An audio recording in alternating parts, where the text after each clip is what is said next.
80년대 초반 우리나라의 금융 실태.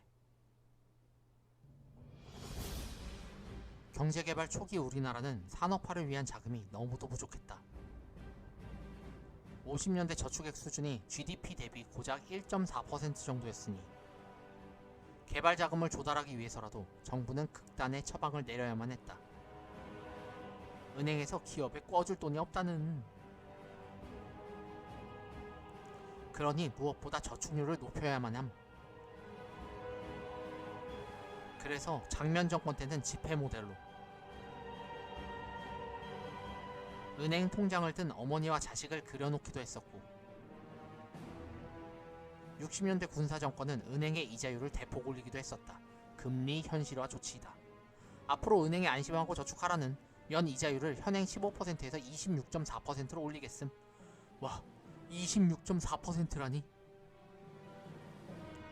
연 이자율이 26.4%라니 지금 기준으로 보면 분명 엄청난 수치다.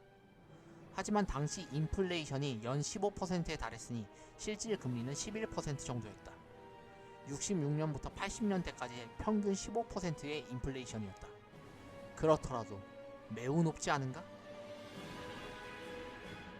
그러니 은행이 아닌 곳에 꿔주면 더 많은 이자를 받을 수 있었으니 당시 경제성장률은 연 10%에 육박하고 있었고,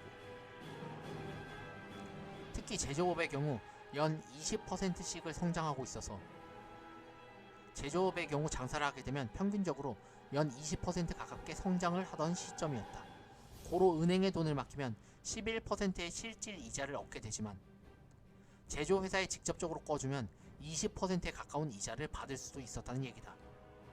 때문에 은행 금리를 26.4%로 올린다고 해도 좀처럼 만족할 만한 성과가 나지 않았다.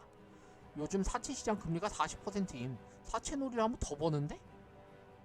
따라서 정부는 익명, 차명 계좌로도 금융거래를 할 수 있도록 조치했다. 실명이건 비실명이건 깐깐하게 따지지 않겠음. 일단 저축만 많이 하라는. 사채이자 그거 일일이 수금하려면 깍두기들한테 인건비도 줘야 하고 많이 피곤하다는.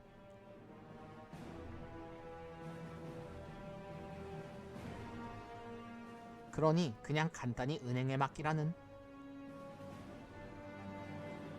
예금을 늘려보려는 고육책이었다. 하지만 민간저축을 획기적으로 늘리기에는 한계가 있었다. 연 15%가 넘는 인플레 때문에 아무리 저축 이자율이 높아도 땅값, 집값 상승률에는 미치지 못했던 것이다. 부동산에 투기하면 연 30-40%는 그냥인데 뭘. 맞아, 집값은 10년 동안 20배나 올라갔는데 뭐하러 저축을 해.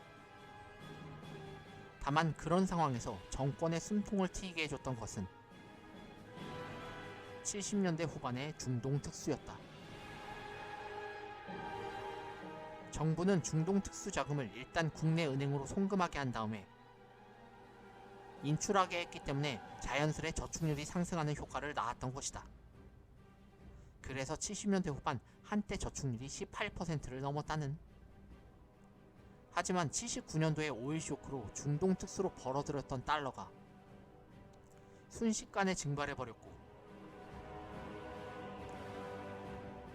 물가고로 서민들의 지출이 커지면서 80년대 초반 저축률은 단번에 8%대로 추락해버리고 말았다. 때문에 다시 기업들은 자금난에 시달리게 되었고, 사채 이자는 40%대로 올라가고 말았다. 불경기라고 하지만 그래도 투자하고 싶은 기업들은 돈이 없어 휘청거리기가 일쑤였고, 그럴수록 큰손으로 불리는 사채업자들의 콧대는 높아만 갔다.